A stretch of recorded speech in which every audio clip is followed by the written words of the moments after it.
That's how most of the people feel in the public too. All right. Good evening, everyone. Let's call this to order. Adequate notice of this meeting was provided in accordance with Chapter 231, Public Law 1975. In our invocation, I'd like to make two mentions. One, on August 26th, we have this anniversary of the loss of 13 military officials, and at the time when we had the suicide bomber take those 13 lives, and that's one particular memory I'd like to make sure that we give meditation to, but also 9/11 as well. That's coming up tomorrow, and we are in another year. Thank God we're safe, and hopefully we can stay safe. So let's just say a prayer to God that we stay safe for a very, very, very, very long time.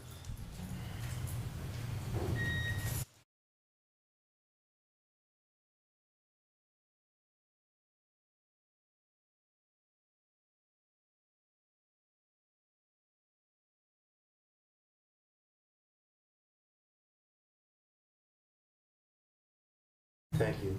God bless them all. Flag salute. Commissioner Taylor. Please join me. I pledge allegiance to the flag of the United States of America and to the republic for which it stands, one nation, under God, indivisible, with liberty and justice for all. Commissioner Albrecht. Here. Commissioner Lodes. Present. Commissioner Sorrow. Here. Commissioner Marchand. Here. Commissioner Taylor. Present. Deputy Director Romero. Present. Director Soleo. Here. Do I have a motion and second to open public comment on resolution items only? So moved. Second. All in favor? Aye. Okay. Public notice. Anyone want to comment? On resolutions only. Motion to close record. Second. All in favor? Aye. Resolution 2024-502, resolution authorizing the award of a non-fair and open contract to provide a series of 3 voted education mailers with design, print, mail shop service, and delivered to the post office for the Cumberland County Clerk's Office. Do I have a motion and second? So moved. Second. Director, did we get I thought we asked for, because I looked all through it, I didn't see it. We did get one. Okay, so you guys looked at, okay, no problem. Yep. Okay, I looked all over, I didn't see it, so I apologize. Commissioner Albrecht. Yes. Commissioner Lodes. Abstain. Commissioner Sorrow. Yes. Commissioner Marchand. Yes. Commissioner Taylor. Yes. Deputy Director Romero. Yes. Director Soleo. Yes. Resolution 2024-524, resolution awarding contract for providing law enforcement uniforms and related accessories for the County of Cumberland and authorizing the re-advertising for request for bids for Sheriff's Department portion of the bids. Bid number 24-18. Do I have a motion and second? Motion. Second. Commissioner Albrecht. Yes. Commissioner Lodes. Yes. Commissioner Sorrow. Yes. Commissioner Marchand. Yes. Commissioner Taylor. Yes. Deputy Director Romero. Yes. Director Soleo. Yes. Resolution 2024-525, resolution authorizing purchase from Omnia Partners, national cooperative contract vendor for Avalon proprietary asset control and related programming for the County Department of Public Works. What language was that? Do I have a motion and second? So moved. Second. Commissioner Albrecht. Yes. Commissioner Lodes. Yes. Commissioner Sorrow. Yes. Commissioner Marchand. Yes. Commissioner Taylor. Yes. Deputy Director Romero. Yes. Director Soleo. Yes.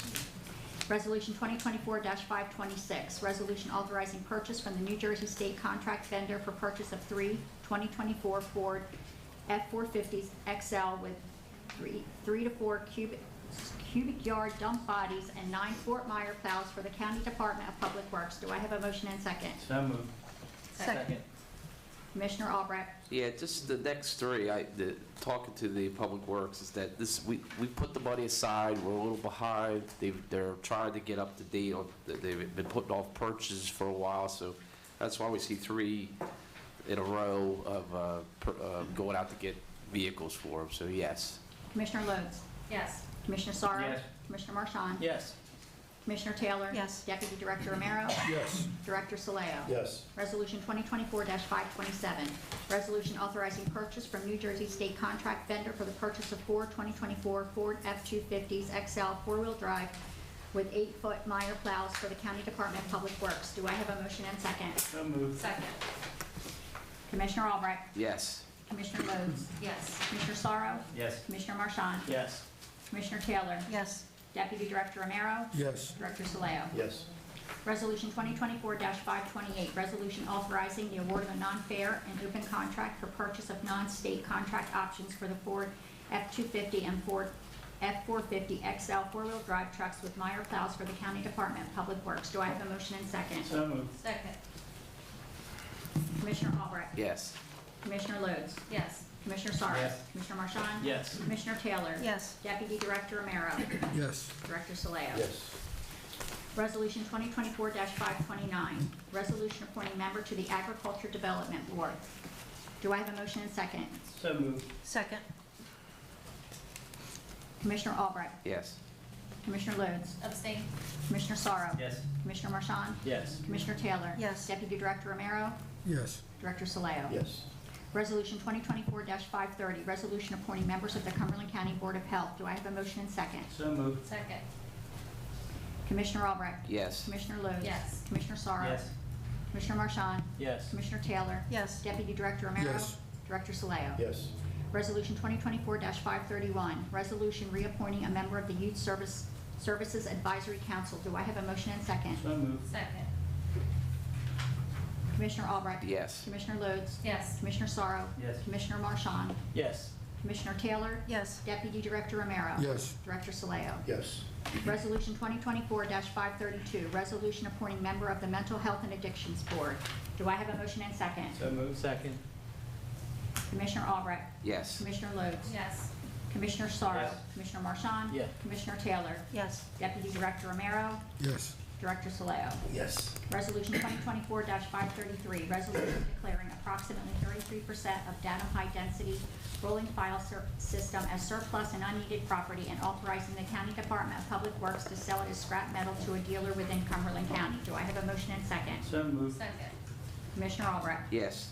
Commissioner Lodes? Yes. Commissioner Sorrow? Yes. Commissioner Marchand? Yes. Commissioner Taylor? Yes. Deputy Director Romero? Yes. Director Soleo? Yes. Resolution 2024-534, resolution reassigning defense of Donald Fauerbach in the matter of Crystal Brown versus Cumberland County, docket number CUML 0438-21. Do I have a motion and second? So moved. Second. Second. Commissioner Albrecht? Yes. Commissioner Lodes? Yes. Commissioner Sorrow? Yes. Commissioner Marchand? Yes. Commissioner Taylor? Yes. Deputy Director Romero? Yes. Director Soleo? Yes. Resolution 2024-535, resolution authorizing application to an agreement with the New Jersey Department of Human Services Division of Aging Services for the Age Friendly Grants Program. Do I have a motion and So second? moved. Second. Commissioner Albrecht? Yes. Commissioner Lodes? Yes. Commissioner Sorrow? Yes. Commissioner Marchand? Yes. Commissioner Taylor? Yes. Deputy Director Romero? Yes. Director Soleo? Yes. Resolutions 2024-536, resolution authorizing payment of bills. Do I have a motion and I'll second? make the motion. Second. Commissioner Albrecht? Yes. Commissioner Lodes? Yes. Commissioner Sorrow? Yes. Commissioner Marchand? Yes. Commissioner Taylor? Yes. Deputy Director Romero? Yes. Director Soleo? Yes. Thank you. These will be on the consent agenda next meeting.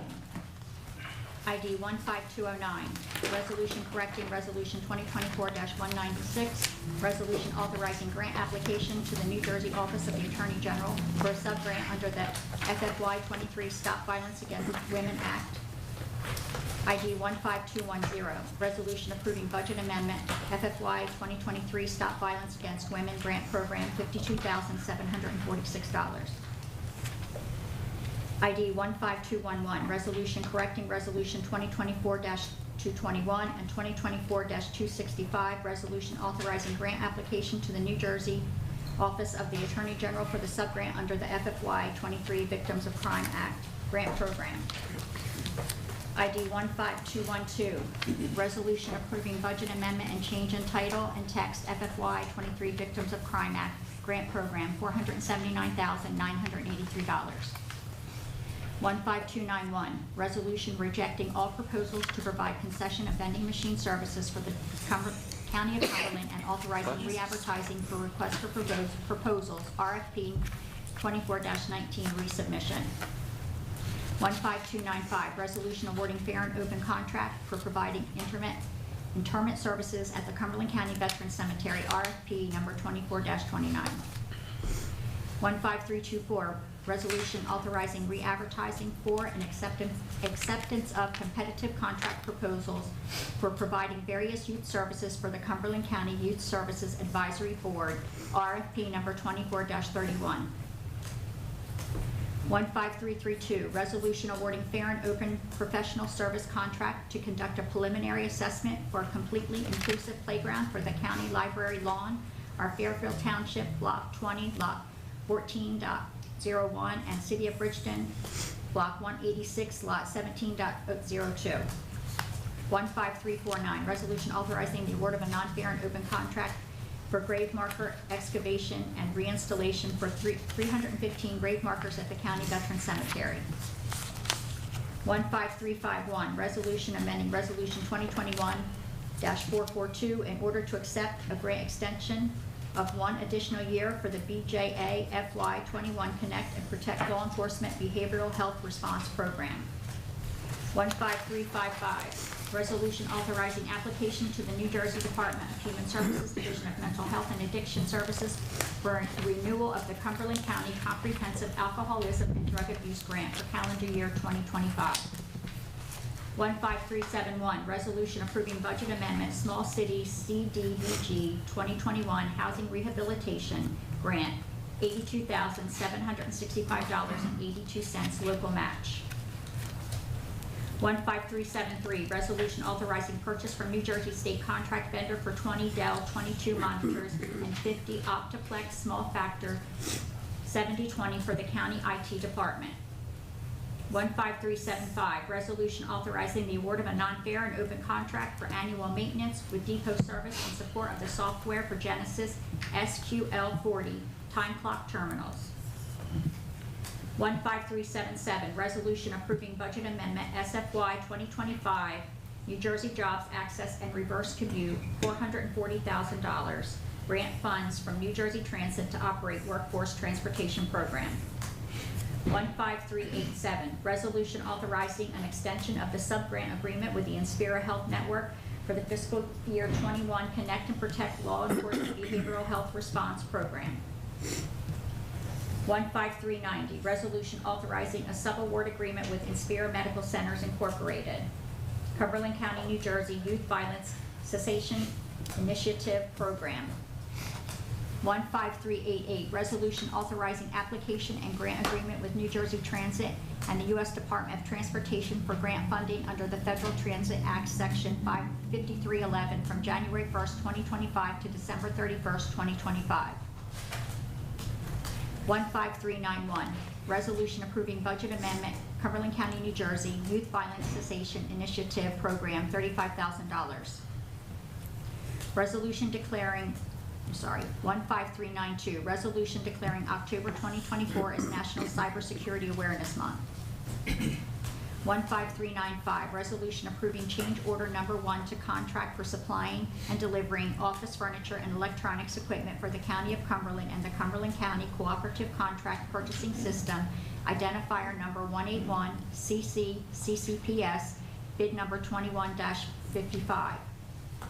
15396, resolution approving change order number 1 to contract for design and permitting services for the placement of structure number 06DW024 Maple Avenue over Maple Creek in the Township of Down, Cumberland County, RFP number 23-38.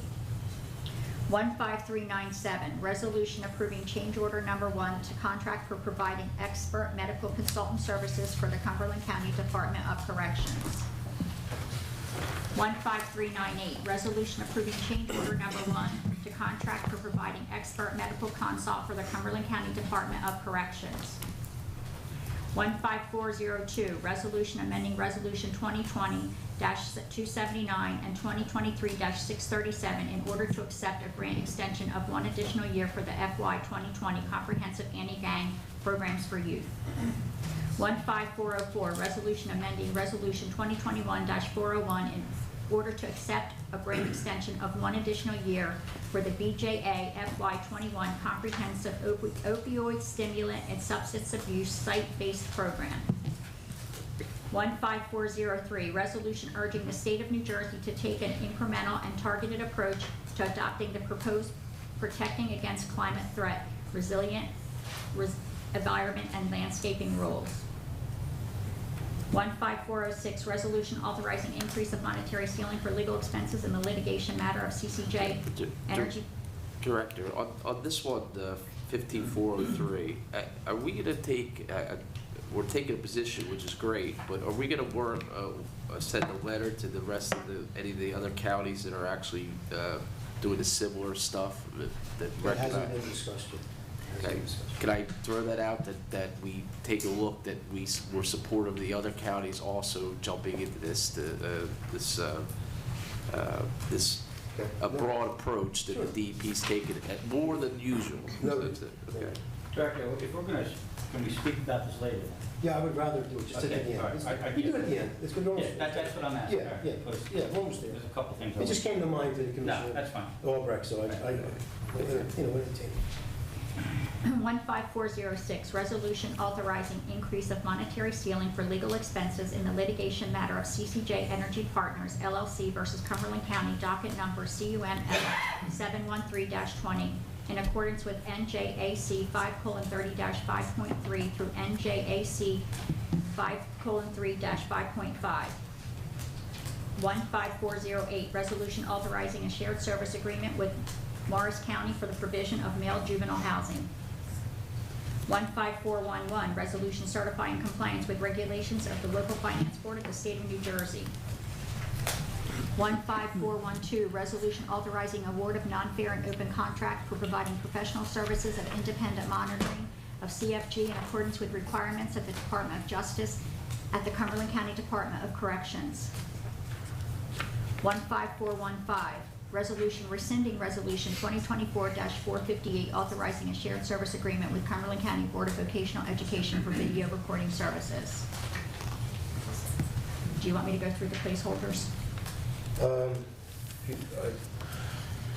you have any more comment on the 1503? Yeah, just to throw out that we should we should join and be vocal, because there are already we have so much, every time we turn around, they're bidding on our land, they're taking more of our land out of the blue that most of the time don't even know about, and here they are, additional stuff that they have broad power. So and there are other counties that are on top of this. I think you're not going to find any. No, I don't think so. So but I think we should have a letter written to say we're with you, whatever they work on, we'll look at it. So, sir, we'll look at that. Sure, the Association of Counties may have an interest in maybe the repository for expressions of interest. Okay, very good. Well, if you're on the topic, Director, if I may. Sure.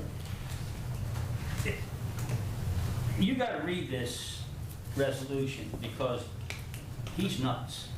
All right, flat out. This guy is off the wall of what they want to put in there. That's how I want to put it down as far as I'm concerned. All right. What they expect to be done, the amount of money it's going to cost, the amount of work that's going to be involved, what they're going to do to families with this agenda is horrendous. It is terrible. That's why I have to agree with Commissioner Albrecht on this. And I know that our solicitor just said that the Association of Counties might get involved in this, but we really have to act on this, because this is what it's going to do to people, especially down at the shore area, is just unbelievable. The cost factor. They're going to run people out of their homes. It's not going to be feasible for them to do what they want to do. And I don't know who came up with this idea. It is unrealistic. It was based on a Rutgers research that it really seems very far-fetched. But we'll consider it, and we'll take our advisement from the commissioners, and we'll look at it and then we'll come up with something that is in all fairness to the rest of the counties. All right, and then we'll come from there. But I'm in agreement as well. But just, Okay. anybody else? I can't believe the resolution. Okay. Continue. Okay, these are placeholders.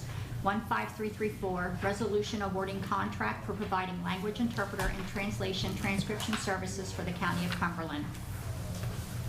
15369, resolution awarding contract for specifications for 2024 overlay program, City of Bridgeton and Vineland, and townships of Commercial, Deerfield, Down, Fairfield, and Upper Deerfield, Cumberland County, New Jersey, bid number 24-34. 15370, resolution awarding contract for specifications for 2024 drainage improvements, various municipalities, Cumberland County, New Jersey, bid number 24-35. 15372, resolution awarding fair and open contract for providing video recording services for Cumberland County Commissioner meetings, RFP 24-36. 15385, resolution authorizing purchase from New Jersey State contract vendor for CallWorks phone system endpoint protection. 15386, resolution authorizing second and final option to renew contract for Credible Messenger Service, RFP 22-52 resubmission. 15407, resolution authorizing purchase from New Jersey State contract vendor for Motorola Solutions radios and pages. 15413, resolution authorizing purchase from New Jersey State contract vendor for purchase of two 2025 Ford Chevy Tahoe four-wheel drive for Sheriff's Office. 15414, resolution authorizing purchase from New Jersey State contract vendor for the purchase municipal equipment upfitting of two Chevy Tahoe for the Sheriff's Office. That's all.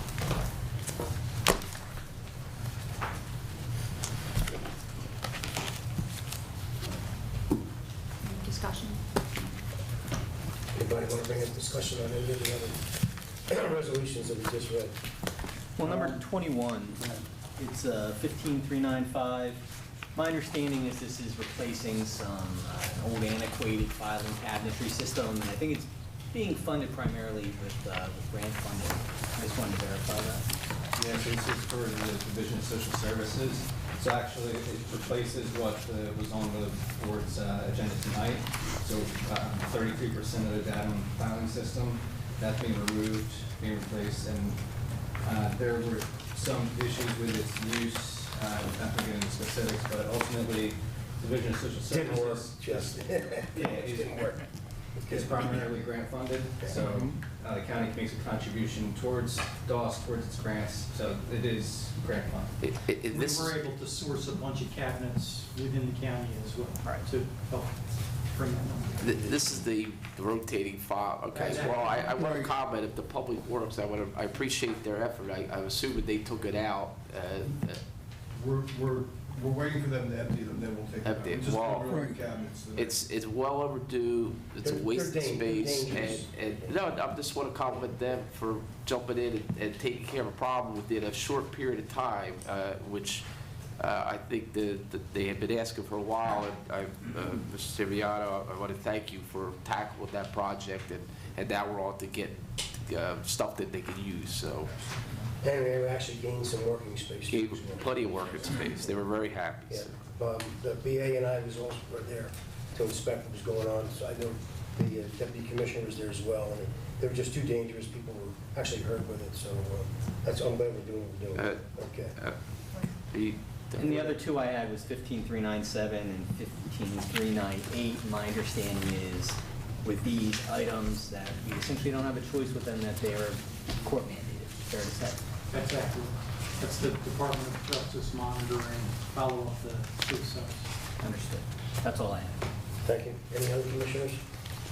I just have, not necessarily a question, but I would like to call Melissa Niles up to elaborate on resolution 15355, which is, I just wanted you to kind of explain some of the services that would be covered in that grant to the public.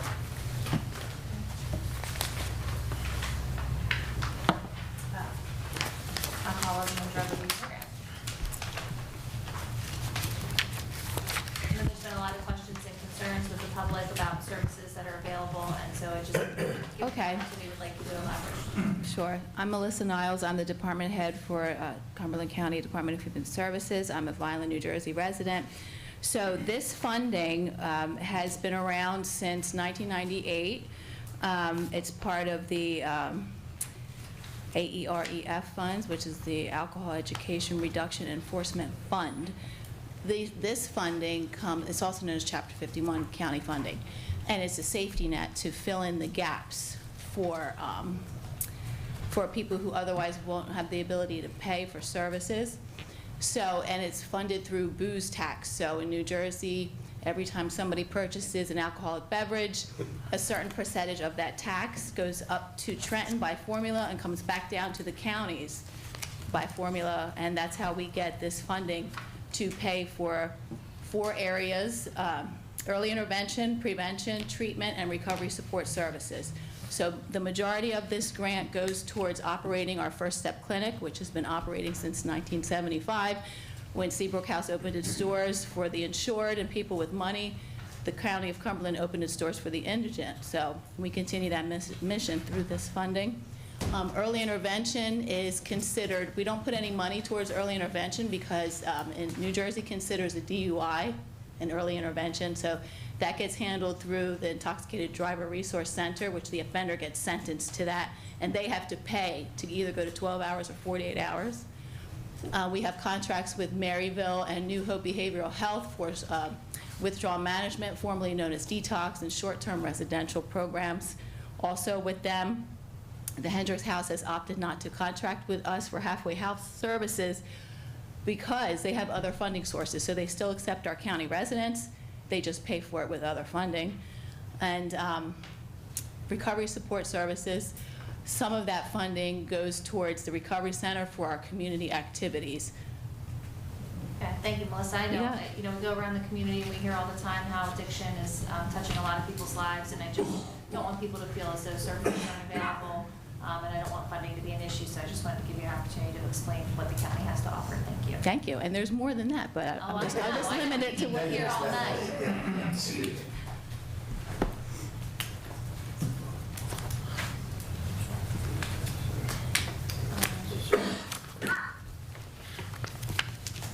Okay, any other, oh, Sandy? I have a question on resolution number 15396 as it pertains to Down Township. Can you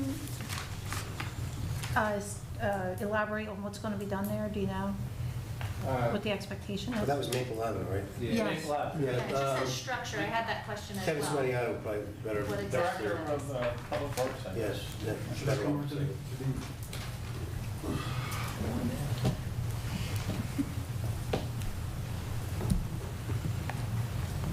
Director? Yes. Doug Whitaker. Hey Doug, how are you? I'm all right. How's everyone? We're good, we're good. As you probably know, but maybe not everyone in the public does, the structure that failed down on Maple Avenue was already out for design and permitting when the failure occurred. These changes in the particular resolution are a combination of things that were items that may have been come up since then, related to things that were exceptions in the original proposal. And there are 2 items: additional survey, and one other item that have come up because of the repairs the county undertook. Because the emergency in order to stabilize the rest of Maple Avenue, so we didn't lose the entire causeway. The plan is to still replace the structure with a larger structure, which was the original impetus from the township because of the condition of the pipes, as well as the extremely high flow velocities which are generated by the original pipes. Because of this, we have to get DEP's buy-in before we can just go out there and put the structure in, which we're in the process of doing with our consultant. It's kind of an iterative approach because we are changing the size of the structure. We're not just putting the same pipes back in. If we were just replacing in time, we probably wouldn't be able to do that by now. Or even as an emergency the weekend that it failed. But due to the change in the size of the structure, we unfortunately have to get DEP buy-in ahead of time. So it takes it's a little more time intensive than if we were just going to put the exact same structure back. So you're being proactive on this particular Maple Avenue, which we know was the conduit had failed previously. We had to do an emergency repairs on it to get the road flowing again, and then you're continuing to do proactive work to get it up to our new codes, correct? Correct. Okay, very good, thank you. And the structure is just pipe, is that? No, it's the road itself. The existing structure was 2 corrugated metal pipes from the 1960s. Right. The new structure is going to be a larger structure. I don't know the exact size yet. That's part of the iterativeness of the design. But it'll probably be a box culvert, so that way that the flows through the structure will be reduced, as opposed to being excessively high, which causes erosion, and is also a threat should anyone fall into the water in the vicinity of it. They could actually be harmed or killed by getting drove through the structure. Mr. Whitaker, can you please explain a box culvert as opposed to people knowing just what a culvert is? Yeah, I'm sorry. The original structure was 2 pipes. Box culvert is a concrete structure that's shaped as a box. It has a much bigger opening, and it has, but it's a precast structure. Northeast Precast makes them. Old Castle, the Contact, the various brands. But it allows a bigger opening to be made, which allows the water to flow, more water to flow through the opening, but it reduces the velocity of the water, which is the dangerous part. Thank you, sir. No problem. So eventually, are they going to rebuild the road? Yes. Yes. Okay, that's just, I mean, I was down there, I did view the site and what he's saying. Now, we do know that a child, I think a mother or child, was killed maybe 10 or 15 years ago because they got sucked through the pipe, so. This was a situation where the road actually collapsed. Yes. Through the culvert. Yes, Well, yes, I'm what aware you're- of that. What you're looking at, instead of those pipes, imagine a big square box. And because it's a large square box, the water going through it goes through at a slower rate than trying to put them through two small Yeah. pipes, okay? And you know that that's tidal, so Yes. it's going in, it's coming out. So the larger the box, the slower the water is going to go through. Okay. Now, from what I understand, they'll have protection in front of the boxes, in front of the box, so somebody can't. Yeah, some kind of bulkhead or something. Okay, thank you. All right. Director, Sorry. I see on that we're grant funds for the transportation program for the work end of the, is there any update on the consolidation of the workforce development buses and our Which number is that, Commissioner? well, it's just a grant that's Oh, okay. 15,377. I was just asking if are we proceeding on combining them? The workforce development asked us a while ago to take it to see if we'd be interested in merging them, giving us more buses, more routes. Is there any update on that? What you need to do is talk to the department head of Office of Energy. Yeah, I'm just saying that they'll be able to give you that information Is she- instead of me. Here? Oh, there's, I didn't see it there, I apologize. Well, I kind of thought that maybe the administration would answer that question. We have had meetings, and at this time, there is no plan to merge the two divisions.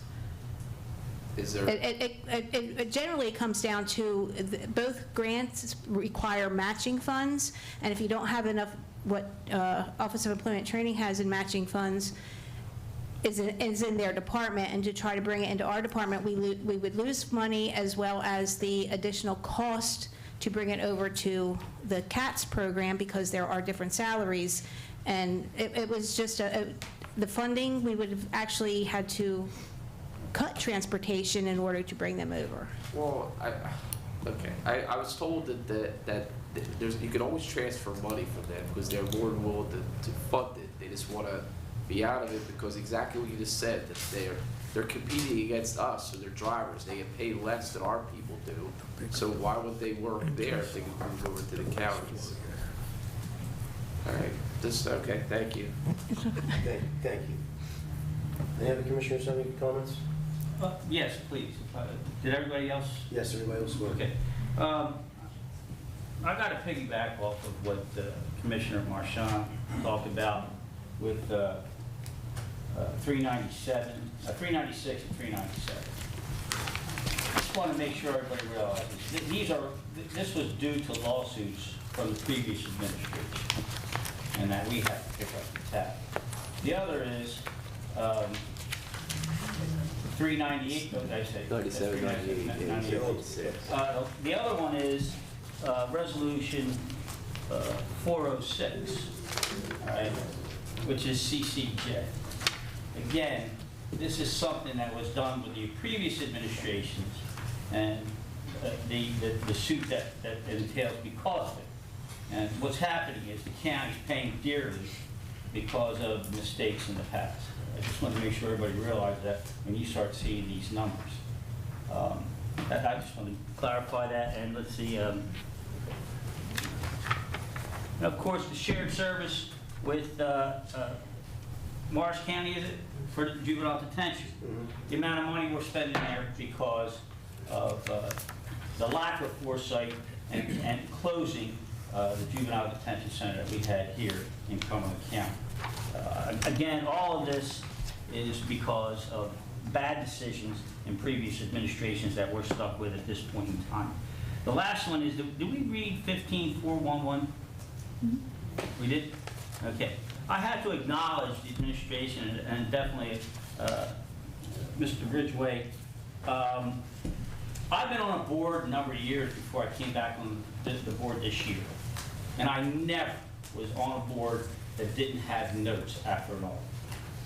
Never on a board that didn't have notes. He's the only person I know that actually had 2 audits in a row with no notes, and the audits were correct.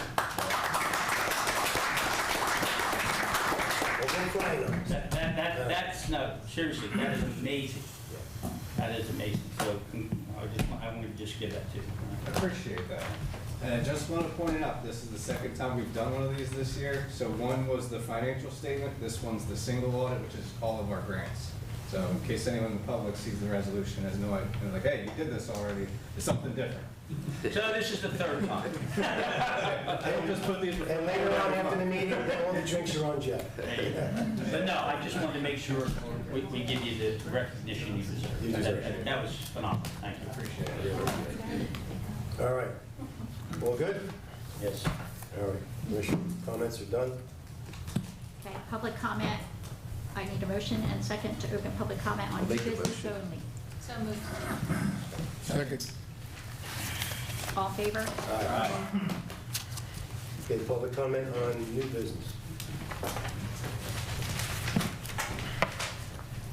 Sandy Acevedo, Upper Deerfield Township. At the September 6th meeting, a caller posed a question to, I guess, Mr. Carr, that I'm not sure was answered, and it was something to the effect that, does the taxpayers of Cumberland County get saddled with the legal defense costs for commissioners when they are sued individually for any actions or lack thereof taken during their tenure on the Cumberland County Commission Board? And is there an ordinance or a resolution, whichever one applies, that can confirm the answer? Thank you. Thank you. Anyone else?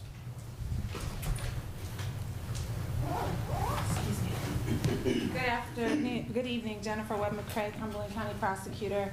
I had come up here to talk about a new program, but before I do that, I just want a point of clarification. I did listen to Mr. Soros, Commissioner Soros' comments with respect to the closing of the detention center, and that being the fault of previous administrations. I want to, for the record, state that I have been a member and chair of the Juvenile Detention Alternatives Initiative, asked by previous County Administrator Ken McCouch to chair that committee with the Child Court Administrator, working for 15 years to make sure that only the right children end up in detention. When I started as prosecutor, there were highs of 35 kids, 40 kids in detention at any one time. For many years, we were averaging 7 or 8 children in detention at any one time. And that was why we closed our detention center. When we closed our detention center, we saved millions of dollars for the county. Whether that decision was right or wrong, it resulted in millions of dollars of savings because of salaries and wages and health benefits. We are now at a time where we have a high. Crime is cyclical. Crime has low periods and then high periods. Right now, I believe we have 22 juveniles in the detention center, many of them charged with murder, conspiracy to commit murder, robbery, and very serious gun offenses. I would submit to you that we work really hard to make sure that still only the right juveniles are detained as a result of their actions, because they are children, their minds are developing, and only when they are threats to public safety should they be detained. This is a statewide problem. At the present time, we only have 7 open detention centers. I would submit to you that both the state and perhaps the counties did not think long, hard, and thoughtfully about what it meant to be both a sending district and a receiving district, county, excuse me, when it came to detention centers or jails. But I want you to think about it, because I have written to the JJC, I have brought it to the attention of the Attorney General just today in a meeting, that I believe that there needs to be statewide legislation governing this area. If counties are in the position to receive juveniles, they have to educate them. They have to deal with their, the things that make them act out, and oftentimes are why they are there. And the problem that I see in this area is that the receiving counties pick and choose which children they want to take. We have contracts with them, but when they don't want to take them, they tell us no. Know all about that. And when we are sending districts, we pay a premium because we're at the mercy, sometimes ships passing in the night, trying to find a harbor for our kids to stay. I would submit to you, and I suggested to both the JJC and the Attorney General, that if a county has to pay $300 to house their juveniles, the rate should be set at 15 or 20% higher for the counties that send kids there. I would also say to you that it needs to be regional, because we are sending our children to places like Essex County. I say this with respect to adults, and I say it with respect to juveniles. Almost no one is going to spend the rest of their life in jail. It matters, especially with juveniles, that we make sure that they keep connections to their communities, to their families, so that when they come home, they can reintegrate into the community and hopefully not keep doing the same things that they're doing. That's pretty hard when we're sending juveniles to places like Morris County, like Essex County. You said that we closed the detention center down and saved millions, but now where were they going to send the kids? Well, at the time, there were agreements and counties were willing to take our kids. There is some thought that you can make money from housing individuals, adults or juveniles. So I'm not saying whether it was right or wrong. It wasn't my decision to. Were you involved in the tearing down of the, nothing wrong with the building of the juvenile detention center when that decision? Judge, I think you know that I don't have the authority, or it's not my decision to make to close down a detention center. I had input, and it's definitely not my authority to decide whether to tear it down or not. I'm just saying that this issue is a complex one. It's one that needs state oversight when you're talking about shared services agreement, and I believe part of the reason that we're in the pickle that we're in, being a sending county, not a receiving county, is because the state did not think about this thoroughly and think about the fact that we would have spikes in crime, and they should have, because we all know that that happens. Prosecutor, won't you acknowledge then that quote-unquote millions that we save, we're spending millions upon millions now, and we still can't find places to put the thing. I would agree with you. If we did have our own facility, which we had, we wouldn't be in this position. That's a very valid point that you're making. But what I'm saying to you now, and I'm bringing to your attention, is that I've been ringing this alarm for over a year. And I would ask that you use your influence to, at at the state level, say that there needs to be some guidelines. The JJC needs to be involved, the Attorney General needs to be involved, and frankly, I believe our state legislature needs to be involved in making good, sound plans for how we deal with cyclical crime. When there are spikes in crime, we need to be able to house all the children that need to be housed so that we don't compromise public safety. And in times of lows, does every single county, 21 counties in the state, need to have a detention center? In my opinion, there should be thought to regional detention centers that address this issue. And that may occur, Madam Prosecutor, because, as you know, Essex might even shut down their detention center as well, and for juveniles, and that's going to create more of a problem. And I think you and I had this conversation not too long ago where I was put under the gun to make calls myself to put a juvenile, and actually several juveniles, in and make calls to try and find them some type of housing. And it broke my heart to do it because, one, I thought, just my own judgment, really didn't even need to get incarcerated. But that was the judge's thoughts, and I think you should put an active license on it. But that's my opinion. The point is that if you can always, you can compare it to the hotel industry. You're always going to have occupancy that's always available. So you have to look at it in the sense where you're going to have lows and highs, and hopefully you can prorate those inmates in there to the point where you're not costing yourself anything, and you know that there's no money to be made in the jail business. So at least trying to keep those numbers down, expenditures. So we have talked about this in the past, not recently actually, especially along with the jail now in progress, as you know, supposed to know.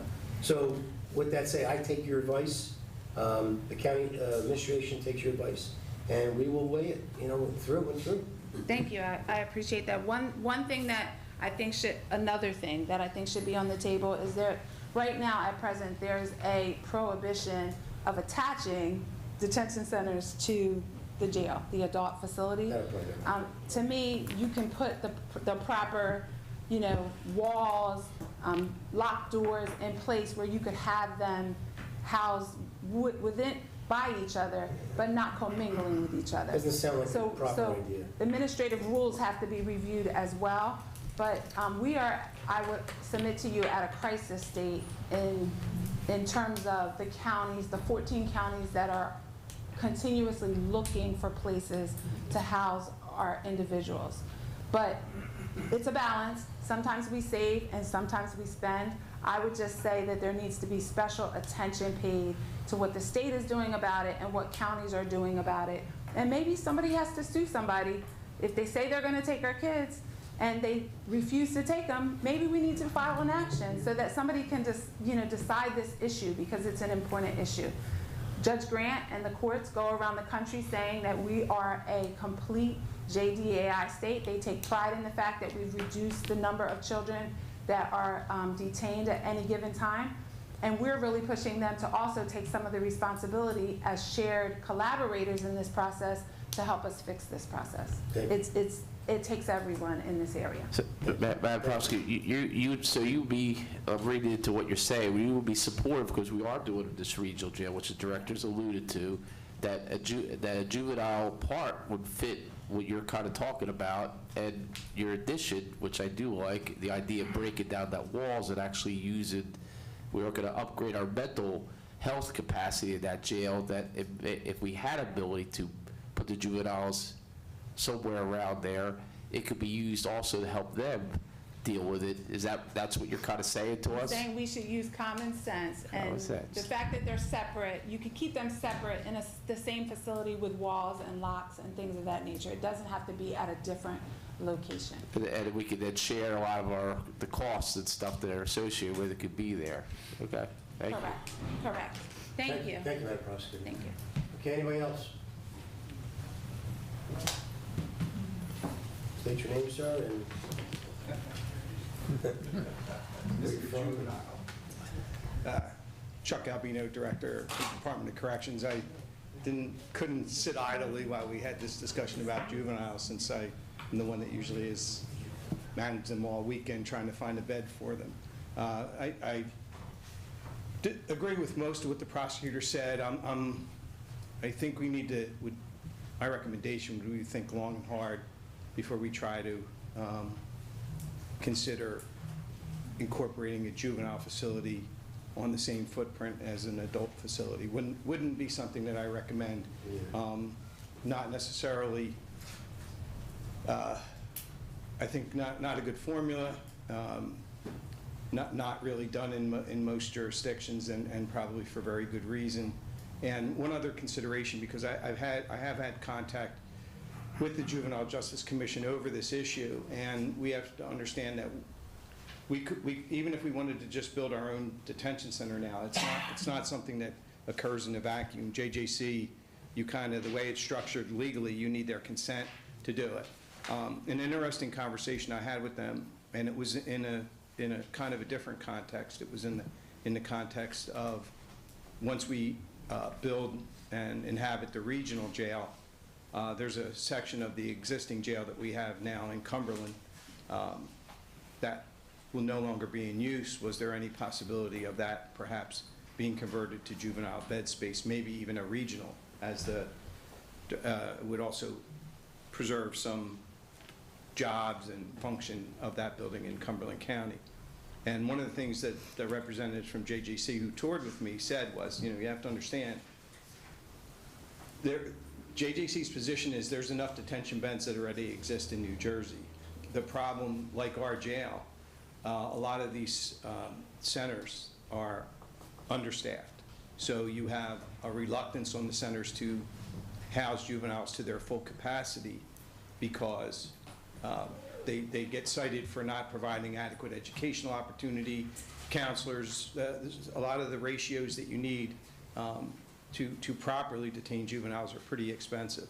So I just think I wanted to weigh in because I think it's a subject that we need to there's no quick answers, but one of the things that I would agree wholeheartedly with the prosecutor on is at this juncture where we are today, there really does need to be some push from the counties for the state to become more involved. Because one of the things I learned when I was the one actively trying to find a bed for juveniles during the summer, this happened to me multiple times. One of the things you find is there's open beds, but you'll have counties that will have contracts that lock those beds up. So, and I think that was the point that JJC was trying to make, was that, let's just say right now, we have a contract with, we're approving an agreement with Morris County for 4 beds. If we only have 3 juveniles detained in those beds, they'll hold that bed for us. So if another county needs that bed, they'll tell them there's no beds available because they feel obligated to hold that bed for us. And there's counties all over the state that have that. And one of the things that, and in fact the prosecutor and I have had conversations about this, one of the things that makes more sense is doing away with those agreements, like the ones we just are approving, and make the bed space managed on a statewide level so that we're not harboring beds for a county that doesn't need them at the moment, and then you have a county like we were in a situation where we had absolutely no place to put the juvenile, and we're forced to house them temporarily in a situation that we didn't want to be So in. you're suggesting a collaborative type situation with the state and the counties? It's not overly, really when you think about it, it's not overly complicated. Is you set a daily rate for juveniles, period. So you go to whatever the highest county is charging and you set that as a statewide rate. We all pay the same thing, and when we have a juvenile that needs a bed, someone manages the bed statewide and says, hey, we have one in Camden, you'll go there, or we have one in Essex, rather than have an available bed that's reserved for a detainee that's not in custody. It just doesn't make sense. Mr. Alvino, are they still reserving that bed and then denying Yes. admission? Yes, and we have contracts with, I'll leave the names of the counties out to protect the innocent. What? Middlesex or Monmouth that we have a contract with? We have contracts with Atlantic, Camden, Morris, right? Ocean, Morris just now Morris, Bergen, Essex. We have contracts with almost every available county. But I won't name the counties involved, but we have a county with whom we have a contract that has consistently denied us the opportunity to put our juveniles there, who then allowed another county to place juveniles there when they didn't have a contract, and they worked out an agreement to do that. So trust me when I tell you there's a mix of mismanagement, politics, anything but the right intentions that go on. Before, I hear the same thing, and please excuse me, and there's no disrespect intended on any of this, but, I hear, we got to talk to the state. We have to collaborate with it. We have to talk to the state. And Jack's talked to the state, okay? They know the problem that we have. So the argument of, well, we have to go and talk to the state, they know it. They are dragging their feet, okay? It's not the counties, it's not the problem, it's not you, it's they. Sure. All right? We're having a problem, aren't we, with the jail? Trying to even build a jail. We're having a problem, are we not? Well, slow walking it, that's for sure. It's not a walk in the park, No. okay? But what I'm getting at is, it's the state that's doing this, okay? So the question is, how many people have to beat down that door for them to say, okay, we're gonna do something? They already know this problem exists. Yeah, I don't doubt that. It's just, and the director's been in this boat with me, when it's Saturday and I'm on the phone from noon until midnight. I mean, literally, noon until midnight, trying to find a bed for 2 people. It gets awfully tough on, not so much myself, but my staff are in the same boat. So it's just something I think the prosecutor brought up. Okay, so who should we call to get a meeting with them to do something about it now? I think the prosecutor's recommendation or conversations that she's had with the Attorney General are positive. I don't know that who from the county can pick up the phone and directly get a hold of the We'll take Office of the Attorney General. Let me, can we write a letter? Get a letter and send to 20 other counties and get them involved. With this, because the state's involved, I'd like to get the solicitor's point of view on this, along with the director and the prosecutors. Let's put our heads together, and then we'll make some type of a statement. That's how I prefer to do it. I hate to sprinkle good news in the middle of all of this, but I do have Well, I would love to hear too. something. Well, there you go. All right. I saved it for last. Okay. With the, I put out a directive today that with some negotiation, we're really under 2 consent decrees. We're in one that was discussed tonight with DOJ, where you just approved additional funding for the monitors. And there's no lie, the monitoring on that DOJ case is very expensive, and it's going to be ongoing. So I'm not going to lie to you, that's not something that we're going to be able to get out from under relatively quickly. They're pretty exacting in what they're asking us to accomplish, and we're working on it very collegially. It's a very cooperative relationship, but at the same time, they're very exacting in what they want from us, and it's going to take us a while to achieve those goals, and that's why you see that money going up. On the other side, we've done very well with our COVID consent decree. So the directive that I put out today is going to change, and this is with the cooperation of that monitor. We're no longer, there's 2 different types of testing that we've been doing on our inmate population and our staff. Quite an intense amount of testing.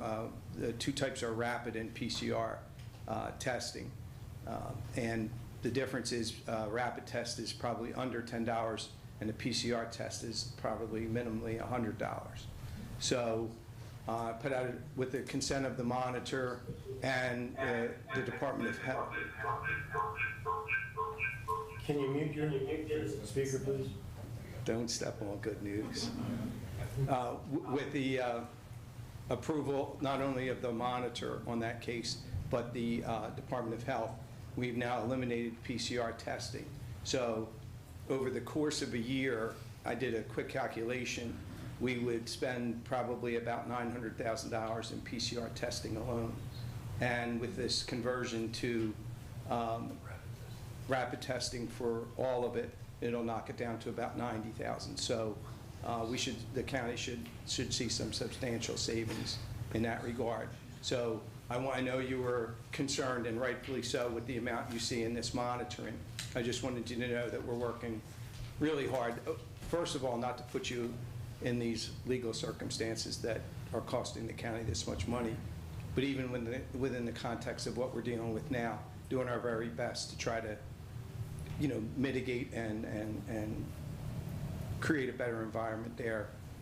And we're working hard with these monitors to eventually get us out from under that as well. So, Thank you very much. Director, I just want to point out, it's not the director that put us in this position. This No, is we past. understand. Well, he made a statement. I want to make sure you say it's not you to put us in this position. It's past practices for the last that we're correcting, that you're correcting to get us out of this. So I thank you for that. Yeah. So, no, that's okay. No, I didn't come We to made that. No, I just wanna we let made you that know. in other meetings too, about the situation you were put into when you. Listen, I came into this eyes wide open. The county administration was very Yes, you did. honest about the circumstances that we were in. So just wanted you to know that we hear the bad news. It's good to know that we make progress in areas too. So even though one of the monitoring situations has us kind of hard pressed right now, we are seeing some good progress. We've done exceptionally well with COVID at the jail. So hopefully that will I'm hoping that maybe in a year or so we can maybe be out from under that monitoring altogether. And then we'll save even more money, because even that $90,000 of testing is probably 2 or 3 times what most jails are doing. So Thank you. You're welcome. Appreciate it. Okay, any other public comments? Sir, state your name, where you're from.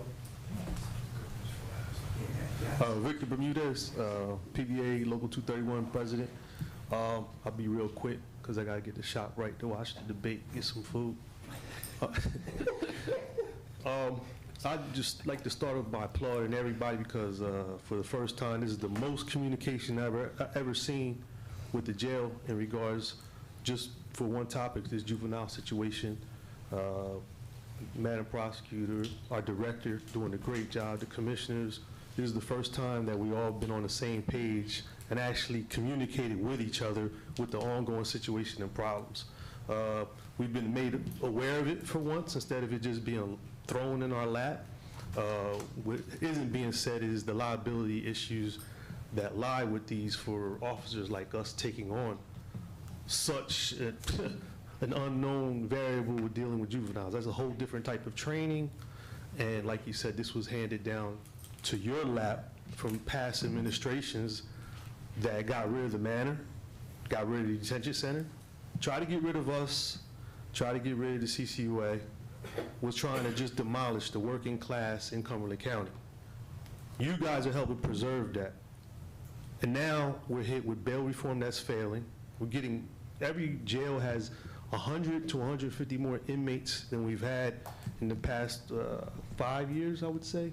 The director would be able to tell me better, but the counts are going up, and the juvenile problem is not going anywhere. Like Madam Prosecutor said, the crimes are increasing, and they're heavy crimes. So I know everybody was looking to who to address this would be the JJC. You have to get in touch with Juvenile Justice Commission, and we'd have to have some people in the right places to actually get their attention and bring up these problems, because it's growing. Like you said, we had, I'm not going to say the number, but we had a number of inmates involved in something pretty critical, and we had to go up North Jersey to take care of it. That's a long ways for us to take care of something, and a lot of politics are involved, and that's why a lot of places aren't taking our kids, and we're just caught in the middle of it again from not being prepared. I applaud the prosecutor's idea of putting them together, and then the director saying having them apart. I understand both sides where we could possibly make money by putting them by each other and housing other places, because it's a growing problem because everybody's closing the juvenile. You save millions, like you said, by getting rid of salaries, you're getting rid of benefits, but you got rid of all the jobs in Cumberland County, and this keeps happening. And these people leave, or they become a part of the system. they become a part of the system and have to go on low incomes.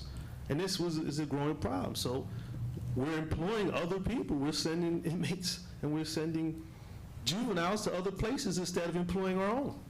So I understand that we need to probably build a facility to house our own. That'll cut costs from us paying somebody else and paying other people, and we can employ our own. And having it apart, because I understand that you don't want the kids to be in the same setting as an adult facility because you don't want them to see where they may be graduating to next. I understand that part as well, like the director was trying to say. So having it set apart, like the Violin Prep Academy, they call it the Prep Academy in Violin for the juvenile offenders for the state. There's a place in Violin, and they have a different setting with, you know, outdoors and woods and everything. You know, I understand maybe there's a way to connect with these kids in a different aspect, but that's away from the training of a correction police officer, and that's a whole nother ballpark. So I applaud everybody communicating. I thank you guys for working with each other. I thank you guys for communicating to us the problems and working together. This is the best experience I've had in my 27 years as a correction officer. Thank you. Thank you, sir. Motion. Anyone else? Public comment? Motion. Motion to close. Second. All in favor? Aye. We have a resolution for executive session. We have reason. Okay, good. Resolution for executive session. Resolution. Question. Yes, Oh. in executive session. We do. Okay, very good. Oh, wait, there's a question that came up. I'm not rendering a legal opinion for the public. Okay, very good. Thank you, sir. Okay. Resolution 2024. legal opinion. Go ahead. 537, resolution providing for a meeting not open to the public in accordance with the provisions of the New Jersey Senator Byron M. Baer Open Public Meeting Act, NJSA 10:4-12. Matters relating to collective bargaining agreements, matters relating to litigation, negotiations, and attorney-client privilege, matters relating to the employment relationship. Do I have a motion? So moved. Second. Commissioner Albrecht. Yes. Commissioner Rhodes. Yes. Commissioner Sorrow. Yes. Commissioner Marchand. Yes. Commissioner Taylor. Yes. Deputy Director Romero. Yes. Director Soleo. Yes. And it's not anticipated that you'll be taking action. Thank you, sir.